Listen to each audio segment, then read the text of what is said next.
Welcome to the Predictable Revenue Podcast, where sales leaders teach you what's working for them so you can build it yourself.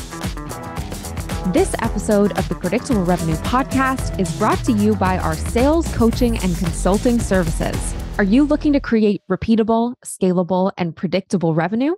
We've helped thousands of companies grow their business with tailored expert advice backed by testing to ensure they establish the best practices that will work for them. Head over to bit.ly/predictable coaching to learn more. Welcome back to the Predictable Revenue Podcast. I'm your host, Colin Stewart. Today, I'm joined by Giulio Segantini, an outbound sales trainer and for founders and SDRs. Giulio, welcome to the show. Thanks for having me. I'm excited to talk cold calling. We've got 3 simple questions for you, and we're going to go pretty deep. And so if you're one of those that likes to listen to cold calling, if you're new to it, if you're old to it, if you just want to hear what's working now and a couple of different approaches, I'm really excited to get into your pattern interrupts later in this because obviously I know a little bit about this from the pre-interview. So with that being said, before we jump into actually the questions, maybe tell us a little bit about yourself. I know you're the underdog sales trainer. So talk to me about how you got here and a little bit about what you do. I've got a very unpopular background. I come from recruitment. So most people will be like, oh God, it's terrible. Yeah, exactly. Like the most hated job on earth, probably. But I'm actually moved to the UK when I was 18. That's why I don't sound like the stereotypical Italian.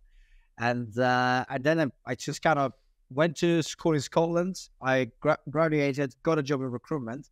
9 straight years of prison, let's say. That's how I call it. And we were in one of those companies that was training entry levels specifically. And the part I liked the most was training the people. So I thought, you know what? Why don't I do this for myself? And that's when I started the idea of becoming a sales trainer. And then the idea became a logic plan. And then, it's been a year and a half down the line. That's amazing. I mean, I did boo, but it is, I've sat with recruiters. I've done recruiting for PR. It's almost exactly the same. It's the difference between like football and rugby, they are, I'd say American football and rugby for our European listeners that are like, of course, that it's played on a similar field. The ball is a similar size. The mechanics of it are slightly different. I'd say it's maybe even a little bit closer. Yeah. Absolutely. Yeah. So I want to jump into cold calling. We were talking in the pre-interview about, spray and pray and how it doesn't work anymore. So talk to me about why doesn't it work? And then we'll get into what you recommend to do differently. Well, look, so little disclaimer, everything technically works to some extent. It's just how effective it is, right? You can give a SDR a list of 1,000 people. If it calls them all, they'll book meetings. But we are at the point in time that technology can now help us refine this list, sometimes to a ridiculously good level of detail.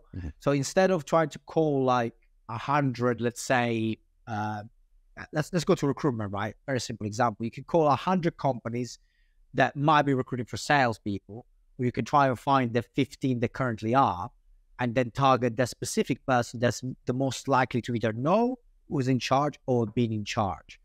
And don't you prefer to make those 15 targeted calls? And then what will this do is also you don't demotivate the cold callers. Because there's some people still calling reception. There's some people like making loads of calls. And imagine you get through, someone picks up the phone and it's not even the right person, right? Or it's just not relevant at all. That's why I much prefer a very targeted approach to the call. Yeah, 100%. With all the tools that are out there right now, like we've got a client that they had a list of like 800,000 potential prospects. And they have a very specific... What, are they selling candy? No, it's like a type of shipping. And so they were going like anybody who ships. And we basically found a method they have a very specific thing that they ship. And we just used a clay sheet that was like, okay, go scrape the website, go look at this, throw it into a GPT query and be like, hey, tell me if this company's a good fit or not. And like we went from 800,000 to, I don't know, 10,000 And like we were bowling zeros. I was worried about the engagement. I'm like, I think I can make this work. It's so much easier. It's the needle in a haystack. There aren't going to be perfect filtering, sorting mechanisms for every single, use case out there. Everybody's listing. Like, hopefully there are a couple, but it's not going to be for everybody. But to your point, if you are just downloading a list off of Apollo and you're calling the office line, you're probably at a disadvantage compared to every other SDR out there. Yeah, exactly. I look, these days, it's not anymore the times that you can just tell people to call and they'll do it. They'll just go somewhere else. We are at that point that the fluidity of the workforce is even higher. So, and I'm glad you mentioned Clay. I think if you're not using Clay to build your lists, you are basically going to become a dinosaur in the space of a couple of years. Yeah, this podcast sponsored by Clay. Not really. That'd be great. They'll come to sponsor you after this. Yeah, we've probably not. We've had them on the show a bunch of times, so we've shot our shot. I talk about them all the time because I can't help myself. They're like, we know it's going to happen for free, so we're not going to give you any money. Damn it, guys. Give me a discount. They're like, nah. Absolutely not. Fair enough. Tough negotiators. Varun, I'm coming for a discount, buddy. So spray and pray doesn't work. Download the list. Cold calling to just the general office lines, especially now. So I guess what does work without me adding too much into it here? What's the opposite of that? What's working for you? What do you see? I mean, look, what I started to do, and literally just change tactics. I was myself, I call sales directors, founders on a daily basis, and now I've narrowed it down, and you can get to the point that you can literally build a list on Clay, exclude the companies that, let's say, do B2C, so I know your target. So you keep narrowing down. I now target founders that are tech founders because they're more likely to be wanting to build a cold call engine, for example. And so you can narrow it. And then I use, actually, it's a tool that not many people know about. It's called Full and Rich. And basically, imagine it's like the waterfall technique that Clay uses for emails, but it does it for mobile numbers. So what I can do now, export the CSV from Clay and import that, and I get a hit rate of sometimes as high as 60-70% of the mobile numbers. And then that list. Full and rich, like enrichment, so full and rich. They're a French startup. They go on my radar, and basically since I started using them, I can now build a much more targeted list with things like funding, or are they hiring, or does the website mention free trial? Does the website have about X traffic? Let's say you're selling SEO, you can be like, well, your traffic is terrible, you're going to be a great target, etc., etc. So I think the combination of Clay, Navigator, Apollo, and something to find good data is just going to be what your SDRs are going to love you for. Fair enough. How come you don't use Clay's mobile waterfall for credits? No, sadly, look, I don't know about the US, but for Europe, it's terrible. Just the enrichment that they have is just, I tried it a couple of times and I was literally calling people like, I'm retired, what are you calling me? So after that, I was like, but even I think... I mean, that's list quality. That's not phone number quality, right? I mean, the phone number is coming up, just not the right one. But I did hear even Eric Nowalski was saying that the mobile number is a bit hit or miss. He was the first one to admit it in one of his videos. Totally. It might be... So I've noticed, I agree in the early days, our hit rates were 50-60%, and they've kept adding more and more enrichments. You may want to give it a check, again, because the last list I ran was 90%. Now, I'm not calling into Europe, so I can't, but they have added a whole bunch, probably 5 different providers. Interesting. Okay. I'll give it a go as well. European data and mobile and US NORAM data doesn't mix. Yeah, they don't cross out. We have GDPR. We have GDPR as well, which makes collecting data a lot harder. One final thing I would say is, if I were a founder today and I wanted to set up the best possible channel, what I'd probably do is build out a big list on Clay, build out through Smartly the cold email campaign, and then anyone that's giving me a pulse is going to get a cold call. So everyone that's opening the emails 2-3 times is going to get a call. Instead of just, at that point, I can even further narrow down who's actually then hotter people to call, which doesn't make the call warm, but it makes it a smart call. At least that's the way I think about it. Yeah, you're using that as like generating your own intent data, which I think is super smart. And we can kind of get into, I mean, it's another targeting signal, right? Especially if you have the capability of going super wide with email and then hitting those calls. Exactly. I could probably geek out and talk about tools forever. And anybody on my team will attest to like, yeah, don't ever let Colin open a Clay spreadsheet and screen share. Like, it'll cost you an hour. It's not a good idea. Fair enough. I want to ask, how do you think about the psychological aspect of cold calling? Well, look, I think cold calling in today's era is a controversial topic. You can see it on LinkedIn all the time. Everyone's raving, is it dead or not dead? It's like the zombie apocalypse when it comes to it. And the thing is, like, it's taxing, right? Because rejection is harder than a slap in the face. This is scientifically proven. You remember your humiliations more than you remember your rejections. There will be times that I get rejected and I'll think about it 2 hours later, but like, why the hell am I thinking about a guy I'm never going to see again? So obviously the psychology of it is that you need to get through the first barrier. But more importantly, I think that the era of the frameworks is slowly dying. So we got all these gurus coming up with their own 3-letter framework of how you can generate loads of meetings that are actually not backed by human psychology. And this is or data or experience. I mean, sometimes there's some gurus coming up like, hey, try this, and then you download the script. It's like, hey, how are you? That's literally the start. I was like, oh my God, this is terrible. And this guy that on LinkedIn is like, some stuff you get on LinkedIn is like getting sex advice from a virgin.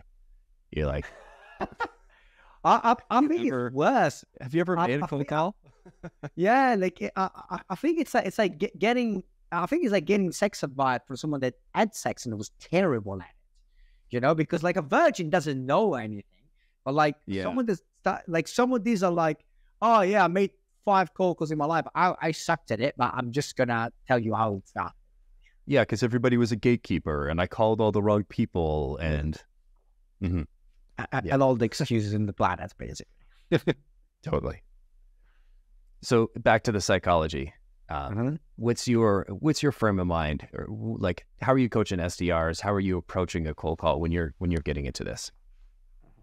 Well, look, I must say I've had plenty of coaches, including this guy, Benjamin Denhay, and a couple of other guys from the We Have a Meeting, which I'm a loyal follower.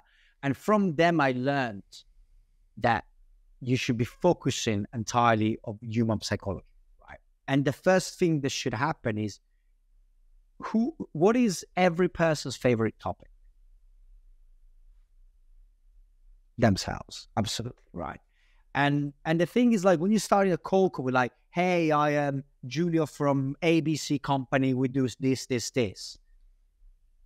You're doing the complete opposite of that, right? And that is exactly what we're teaching salespeople to do. So my first focus is to try and get the person to understand, you want to talk about you, but this is not about you. It's about that. So that's, I think that if people are going to take one thing away from this podcast is, if you switch the focus from yourself to them, you already become like 5 times a better salesperson. The classic hero's journey, right? Like, we are not Luke Skywalker in Star Wars. We are Yoda, this strange little green man sitting on the side. Everybody else is kind of the main event. Or Chewbacca is okay as well. You know?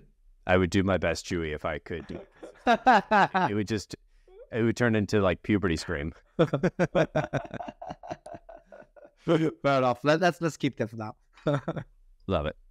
So if what we're trying to do is, we want to get to, I've heard you say you want to get to be like a problem therapist. We want to get, if we're talking about them, we're talking about the problem. So tell me a little bit more about that. Well, this is the biggest shift that I made when I started being coach and getting training on it myself. Because I worked out of recruitment thinking like, I'm the god of sales. I'm so smart, like most recruiters think. And then I realized I really wasn't. And that's when I started being coached by guys like Benjamin Denny, Zach, and Jack. And what I've realized, their approach was very much like, let's focus on the problems that we fix for prospects. Because this is probably one of the most undervalued theories in sales is, if the person doesn't have a problem, you won't get a deal. Right. And it's maybe in very good times when people have loads of budget, they will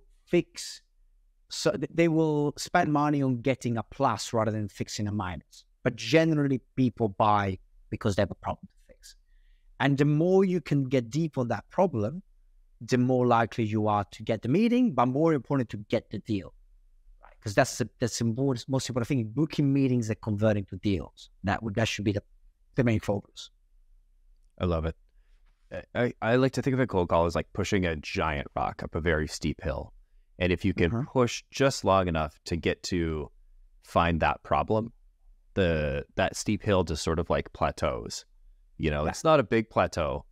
The rock is still resting there. And if you lose the momentum, it might roll back on you. But you want to get to that first plateau. And so in order to get there, you first need to get not hung up on, and then build enough trust to get them to answer honestly. So like, how do you get them to this point where they are willing to answer you honestly?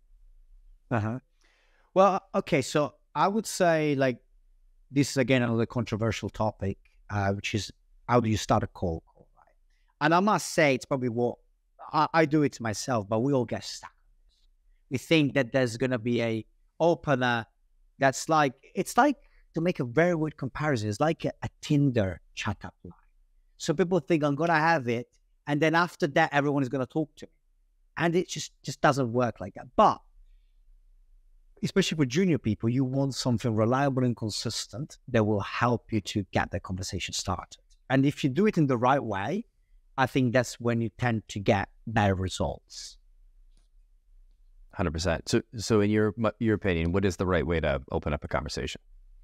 Well, I've got a couple of openers that I've been like fidelized to throughout the last, let's say, couple of years. So the first one that I like it, and this is particularly important if you're doing that screening beforehand. So if you've really got a very targeted list, and it's something very simple, which is start with acknowledging that it's an interruption. So it'll be something like, you're not expecting my call. We've never spoken before. So I'll be like, hey, Colin, we've never spoken before. You're part of a list of B2B SaaS founders I would like to work with. Can you help me figure out if that's right? Right. And it's like simple, like, and it works because you're acknowledging the interruption so that the limbic brain, the chin brain relaxes for a second. Then you make them feel good because you tell them they're part of a list. And ideally, they are part of an actual list, right? Because you actually did a good targeted list. And then when you ask for help, you're triggering all the part of the brain that says like, oh, you know what? This is a nice way to start a sales call, right? So that would be like, that's my go-to. That's the one that works like probably like 85 to 90% of the time. I like that. I also love that you're starting with, you're going to hate this, but you just picked up a cold call. Like, how do you get more of an accusation audit than that? Be like, I'm sorry, but you just lost. It's the opposite of those pop-ups from the 90s that said, congratulations, you won. Yeah. It's like, I mean, in this case, like, sometimes they're not going to get it right away. If you just start like, we've never spoken before, they might not understand it's a cold call right away. But more often than not, they will. But the important part is that you're not doing what everyone else is doing. So honestly, even if you started like, I saw someone on LinkedIn say that one of their best performing colleagues would start every call with like, hey, what's up, Colin? And it just worked because it was so weird compared to everything else, right? And they were like, do I know this person? So it hacks that brain. So the first thing is got to be, you got to scramble their brain a little bit. But obviously, the more professional and targeted sounds, the better it has to be. So once you've interrupted their brain with like a pattern interrupt, what's your go-to for like getting to that magical question? Well, bridge the gap. So usually, and this is probably again something that I've been told by Jack and Zach, which for me was the bridge that some people miss, is that at this point, more often than not, they'll be like, well, it depends what's regarding. And this is not yet the time where you can go into the pitch or into your problem statement, let's say. Just because they haven't actually given you permission, they say, well, it depends what's regarding. And this is, for me, it's quite easy because I've got perfect line, which is like, fair enough, I did call you out of the blue. I'll tell you what, I'll briefly explain it. If it's not relevant, you'll never hear my Italian accent again. Is that fair? And then at this point, I'm also breaking a bit of humor in there. And it's, at this point, I got that, like, it's very rare. And this, if you're in the US, for example, there's a very good chance you'll be called outside of your state, right? And you could be like, oh, there will be a chance. You could be like, oh, yeah, you're never going to hear my New York accent again. Or something like that, or my Southern accent, or something like that. So you can put it in there to just kind of make the call more human. Yeah, a little bit of self-deprecating, a little bit of like, you know, or if you're bored by the end or things like this, just to start setting the tone like, I've opened, I'm a human being. That's the second part that they should be feeling. Gotcha. So you say, hey, give me a minute and you'll never hear if it's relevant, great. If not, you'll never hear my Italian voice again. And then you jump into what? And I still wait for I'll just ask, is this fair? Right, because at this point, what will happen is that they've agreed twice to the call, right? So, and this is probably important because a lot of people think like if the person is talking, they're not hanging up, they're listening. That's not true. If the person's brain is scrambling to figure out what's going on, they're not listening. So you might get through the pitch, but if they're not listening to you, what's the point? And it's about quality over quantity. And then look, when it comes to pitch, like I call it a pitch, but it's not really a pitch. It's more like a problem statement. So the stereotypical SDR, or founders actually even worse, because founders love talking about their products. They'll go into like, oh, you know, we've got the best UX, our CRM is blah, blah, blah, whatever, which is a lot of smoke and no beef. Right? And this is instead what you want to focus on is what are the 1 to 3 problems that your company or yourself fix that could be relevant. So for example, for me, like, let's say calling you up and you're a founder, I'll be like, well, typically I'm working with founders that got a couple of problems with sales. The first one might be that they are setting up an outbound function, but they're not sure how to do it. And they're worried they might be taking for a run for their money. Right, so like something very specific, something visceral, they might be thinking themselves, using that word is the best, the words is the best. And then there'll be alternatively, they already have an outbound function. It's just not performing as well as it could be, and it's very expensive to maintain, which is putting them in a weird spot. Mm-hmm. So that's like, I usually go with 2 problems. Some situations you might go with a very big, hairy problem, right? Depending what you do. And then the final part would be like, look, you could tell me like perhaps neither of these 2 resonate, and I'm barking up the wrong phone. I actually use the barking up the wrong phone because I'm underdog sales, so just make it first. And they'll be like, and they usually laugh again. So again, I'm trying to get in more humorous as well at the main time. So like, and the idea is that they'll either contradict you or they start to be like, well, no, actually that's the opposite of my problem. And that's when you can kind of start to move like, should I disqualify? Right. And that's basically like how the first minute of the call usually goes. Okay. And so you pick the problem, and it sounds like from your pre-research, you're calling a list, you may have a problem identified for a specific list. Like if you've identified they have an SDR team or not. Mm-hmm. Exactly. Okay. So you pick the problem statement and then get them to, and so, yeah, once you pick your problem statement, they say yes or no. Where are you taking this call? So if you say, yes, that's me, where do you go? Yes, that's me, frankly, doesn't happen very often. But for the simple fact that even if they do have that problem, they are, you know, they might not be willing to admit it right away. Right? Usually the best response you get, I mean, it happens sometimes I say that, and I booked a meeting last week in 3 minutes, right, initially, which I also wasn't happy about because I didn't qualify the problem well enough, right? But the guy was in a hurry, I was like, whatever. But then usually what you'll get is something like, well, every company's got those problems. And this is where you can kind of go with like, be like, well, look, if that were true, I'd be a millionaire and I wouldn't be calling you, you'd be calling me. And again, always humorous, always try to keep it quite light. And then you try to get them back to the problems. Like, but look, for the sake of the arguments, like, which one of the two would be the priority? And so again, like you're taking them back to that problem so that they can go deeper into the the thinking. And this is what people, I mean, we think about problems all day.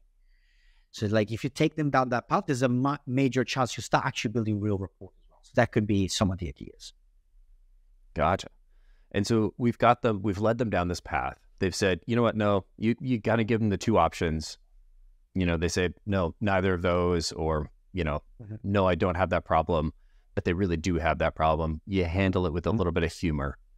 I like that you're prepared for the inevitable objections. I think that's a mistake that a lot of SDRs make, is they practice the script or their lines, and there's no room, there's no pause in there for objections. There's no, it's so on rails. This thing is like a train when it needs to be a car.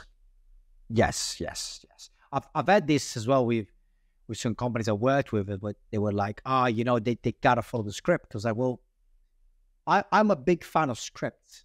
As long as you understand that the script is the skeleton doesn't move the body, the muscles.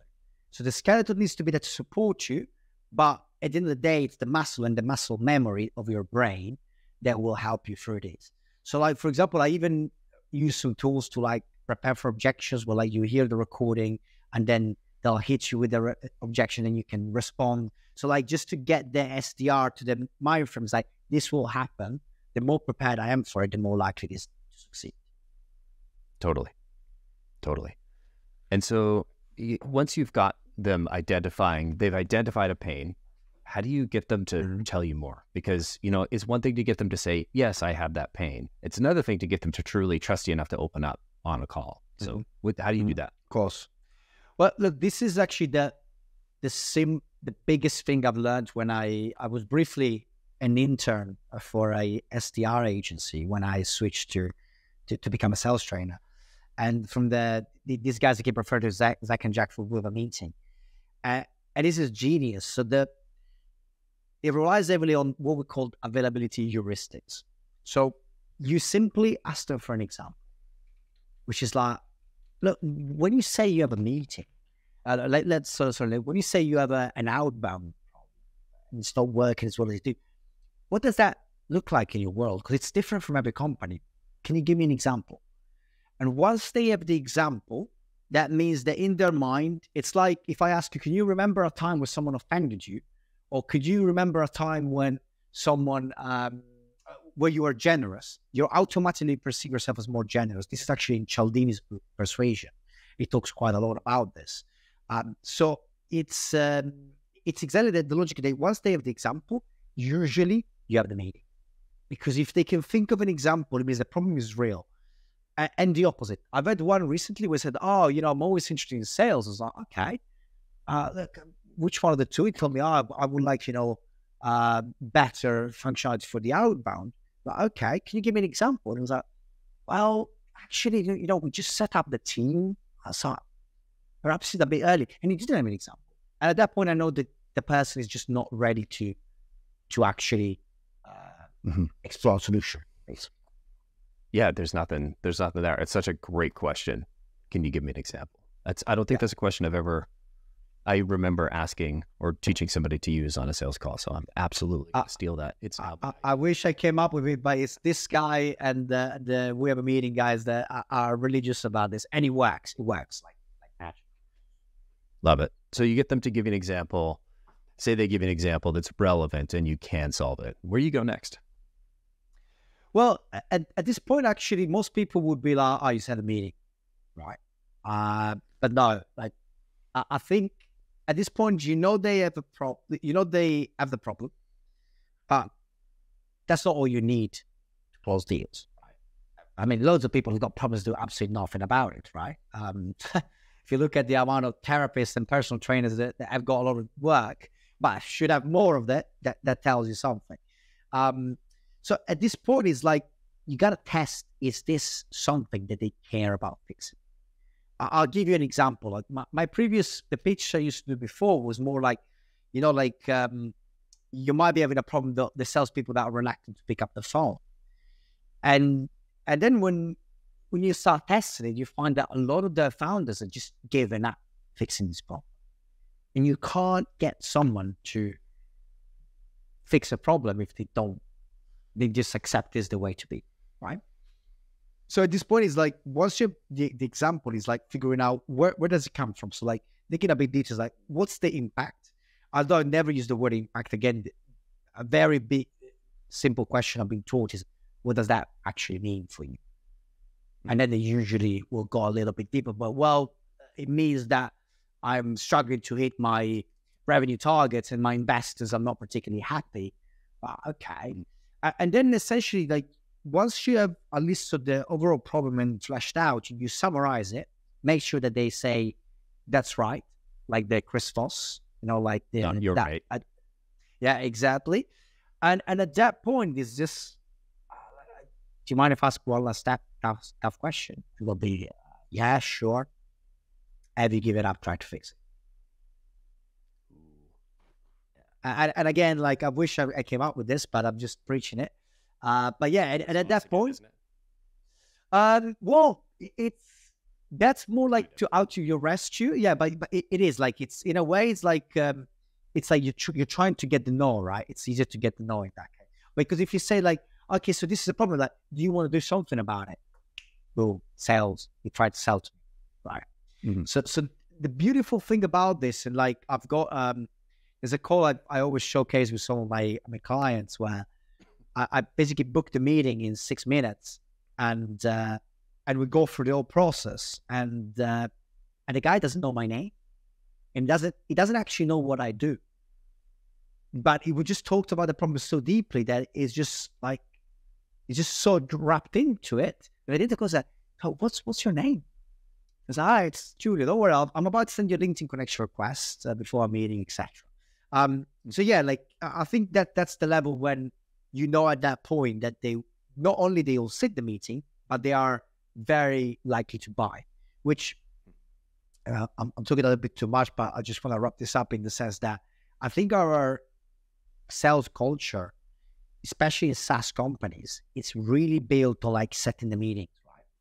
And very few SDRs have got revenue targets. Well, at the end of the day, what you want is that you don't want SDRs booking 12 crap meetings. You want SDRs booking you like good meetings with a high close rate, which is why account executives, when they prospect, they disqualify really hard because they don't want to go through the whole process of like getting a check and all these things if there's not really a problem, right? And so I think this is something quite important to figure out is like, don't focus so much on getting the meeting, or focus on getting the deal. That would be the thing. Totally. I think first 3 months as being an SDR, just focus on getting that volume. Once you've proved that, hey, I can book volume, then transition to quality. Because if you're only if you're listening to this and you're a new SDR, you're like, cool, I'm only going to cherry pick advice, or I'm just going to cherry pick these deals, and that could be a dangerous absolutely. And I would say this is actually not for the SDRs; it's more for the leaders and the founders, which when they're setting up targets for the teams, like, you got to think about what is it that I want to motivate them on. Because, and this is why I'm sometimes a bit skeptical of the commission-only SDRs for meetings, because they'll do anything to get you to send them, because they don't care about anything else. Totally. Which I think is an indictment of the model in and of itself, is that the SDRs are more likely to just book anything because they're getting paid, because they don't get paid if their company doesn't get paid for this. Mm-hmm. And then if I've been on the other end of this, if you're the client, or if you have the client doesn't want to pay for anything that isn't absolutely perfect. So it's misaligned incentives, even if you think you're doing value-based pricing, like HubSpot says you're supposed to. Yeah, it's kind of like tricky. Like that's one of the reasons why when I was building my new offer, I was thinking, should I target just SDRs because they tend to be my biggest clients? But then I thought I want to target people that want to learn how to do cold calling and sales, because what you're running them through in this call is also mini discovery. If you can do this, when you move to account executive, you are a so much better performer compared to just, I set the meeting, now I've got to go close deals. Totally. I mean, a discovery call is effectively a longer version of this cold call script that we just went through, right? The quantify their pain is you're working on both tell me what your, what the identified pain is. That's the I in medic. And then you're telling me, hey, help me quantify that. That's the M in medic. Yeah. And those are the two most important ones, along with finding the right economic buyer. So, there's your three, which is why SDRs scale so well into AEs. Exactly. So we've got them to identify pain. We've got them to quantify the pain and the impact it's going to have on, or won't have on the organization. You've asked your, have you given up on this problem question, which I love. How do you ask for the meeting?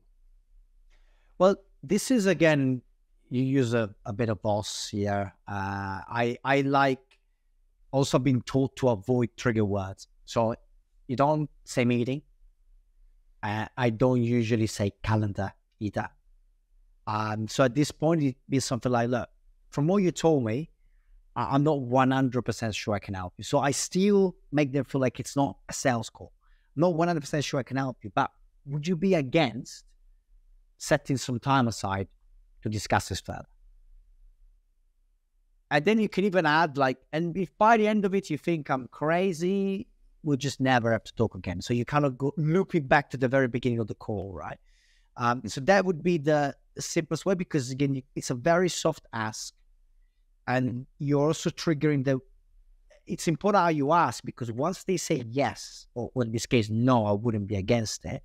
And once the request goes through, obviously you're in a much better position to get the meeting sat. And then the follow-up would be you still this one I heard in this SDR agency, which I love, is look, I'm going to send an invite for Thursday at 2 p.m. Okay. Look, is there any reason why Thursday's going to come, I'm going to be there, and I'm going to be crying in my coffee because you're not showing up? So you still go for that double close, which is just try to smoke out any potential objections. Yeah. Or at least, hey, if you're going to no-show on me, tell me now. Yeah. This is Sandler approach as well, right? It's look, I'm very precious with my time. Just want to make sure, got a tight schedule. Is there any reason why? And then they'll go, no, I'll be there. At that point, again, you got their permission, you got their yes twice, or you got their commitment twice, and you're just psychologically in a much better position to not be sitting there and nothing is happening. Totally. Which is the worst, because not only did they lie to you, but you also lied to yourself, because you probably heard it on the cold call. I'm saying this as somebody who has done this to myself a number of times, more times than I'd care to admit. You're you're not fully listening to the prospect, and you're like, oh yeah, they definitely sound like they're going to close. Oh yeah, 100%, they'll be there. I believe it. But I'm saying this because I don't believe it, and I'm just trying to lie to myself. Absolutely. I know exactly what you mean. Giulio, let's if you're comfortable, can we run through this? Do a little cold call role play. I'll be a founder that you're trying to sell to, and we'll kind of run through this. Awesome. Perfect. All right. Awesome. Your ring when you're ready. Ring. Hey, this is Colin. Hi, Colin. You're not expecting my call. You're part of a list of B2B SaaS founders that I would like to work with. I just not sure if it's relevant. Can you help me? I'm just about to head into a meeting. That's fair enough. I'll quickly run through in 30 seconds. If it's not relevant, so you're bored by the end, you won't hear my Italian accent again. Is that fair? Sounds good. Typically, I'm invited in by founders like yourself that have a couple of problems with sales. The first one being that they're looking to set up an outbound function, but they are just not sure where to start. And there's just so many different pieces of advice out there. They're scared of losing that money.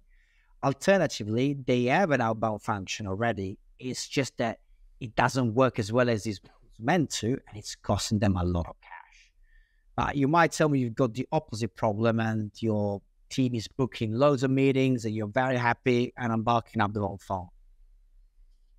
For the purpose of this call, let's say our outbound function, we have one, but it's not working well. It's not working well? Sorry, I was mirroring there. Yeah. No, I was just appreciating the question, appreciating the mirror. Sorry for breaking. That's all right. Yeah. Cool. Yeah, well, we've got 5 SDRs and, not hitting expectations. Okay. That's sounds annoying. Look, when you say not hitting expectations, could you give me an example of what that looks like in your work? Because every company is different. Yeah, I mean, not hitting enough meetings. Those meetings aren't progressing in a pipeline. We're just not seeing the ROI that we wanted. Okay. It sounds like you might be burning money away then. And look, when you say not hitting ROI, what does that mean for the company? It means we're spending cash on something that's not producing the return that we want to see. Okay. It sounds, again, like you're stuck between a rock and a hard place. You might be thinking about firing them all, I guess. Mm-hmm. You are? I mean, that's the cheapest solution out of this. Yeah, it might be. But by the way, at this point, something that I didn't mention, I would give you options for you to back out a bit. So if you tell me, I'm going to fire everyone, then I'm like, okay, fair enough. And if somebody's there, they're probably going to have a more emotional reaction than me going, yep. Yeah, exactly. Yeah. Hey, I'm frustrated. I'm not a very good actor. I'm not a very good actor in this. It's all right. Don't worry. Yeah. I'm not following a type script either, right? That's all right. Yeah. So look, let me see if I understand correctly. So you got a team of 5 SDRs that they're not hitting the ROI in terms of the fact that the deals are not moving through the pipeline at all, and you're at a point that it sounds like you're hemorrhaging cash, like specifically on the SDR function, and you might even be thinking about firing them. Mm-hmm. Is that correct? That's right. So, do you mind if I ask a bit of a weird question? I appreciate we just started talking, so it might be a bit tough. Is that okay? Shoot. Well, I'm assuming, have you already decided to fire them all and kind of get rid of it? Or is this like the type of problem that you haven't given up on yet? No, we haven't given up on them yet. Okay. Well, look, I don't know if I can help you. We've just spoken. But at this point, if I said I could give you a better option than firing the whole team, would you be against having a sit down? And if by the end of it, you think I'm just a crazy Italian guy, we never talk again? Yeah, I'd be open to that. How's Thursday afternoon at 2 p.m. looking? Works good to me. Awesome. Look, just one last question before I go, if you don't mind. Mm-hmm. Is there any reason why comes 1:59 on Thursday, I'm happily waiting for you to show up on the call, then I end up being horribly disappointed and having to cry myself to sleep that day? No, I'll be there. But I reach, there's a variation I do of this at the end of Discovery, which is like, do you mind if I ask a weird question? And they'll be like, yeah, sure. So from a scale of 1 to 10, 1 being you're going to invite me to your brother's wedding, and 10 being you're going to witness protection, how likely am I to hear from you again? And they always crack up and they're like, I'm going to say 2 because I don't remember that. So it's the type of, you're just making it a lot easier to go through. Oh, that's great. Giulio, I really appreciate you sharing all of this with us and being a champ and role-playing through the script with me. If people are wondering, hey, this guy sounds like he's pretty good at his job. Maybe I could get in touch with him about, getting some training from my SDRs. What do you do? What's the best place for people to reach you? Well, look, I mean, obviously LinkedIn is the easiest place to reach me. And if you're thinking this guy sounds pretty good, you're probably just delusional, but that's okay. You know, we can talk through that in the therapy session. But yeah, LinkedIn is the easiest way to reach me. And even if you're not looking for like training, I'm a sucker for likes and follows. So feel free to follow me on LinkedIn, and we can take it from there. Fair enough, man. Thank you so much for coming on the show. I'll make sure we throw a link to your LinkedIn in the show notes. So if anybody's looking to get in touch, tell them you heard about it through the podcast. Thank you so much for coming on the show. No, thank you for having me, Colin. Pleasure. Thanks for being on here. Thanks, everybody. See y'all next week.